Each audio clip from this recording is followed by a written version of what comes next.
Welcome to our channel. Today we how to set up tracking claim expenses with Evernote beginner guide step by step clearly. Open your Evernote application or website. Create a new notebook specifically for tracking expenses. Name the notebook Expense Tracking. In your new notebook, create a note for your first expense. Title the note with the date of the expense and a brief description. Include the amount you spent in the body of the note. Consider adding a tag for easier sorting, like travel or dining. Attach any receipts or relevant documents by using the file attachment. Repeat this process for each new expense you incur. After a few entries, use the search function to locate expenses by tags or keywords. Regularly review your notes to ensure all expenses are recorded accurately.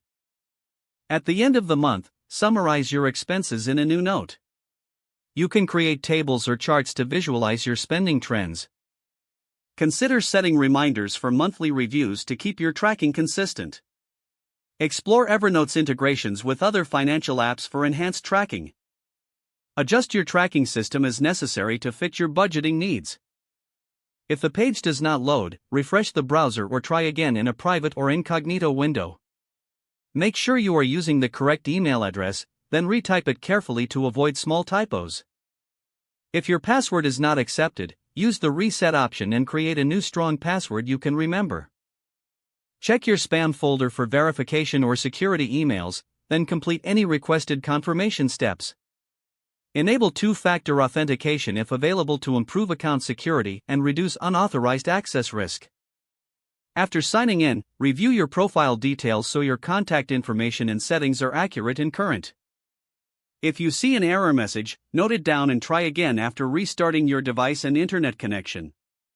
Log out when you finish, especially on shared devices, to keep your account and payment information secure. If the page does not load, refresh the browser or try again in a private or incognito window. Make sure you are using the correct email address, then retype it carefully to avoid small typos. If your password is not accepted, use the reset option and create a new strong password you can remember. Check your spam folder for verification or security emails, then complete any requested confirmation steps. Enable two-factor authentication if available to improve account security and reduce unauthorized access risk. After signing in, review your profile details so your contact information and settings are accurate and current. Don't forget to like this video and subscribe to our channel for more step-by-step tech guides.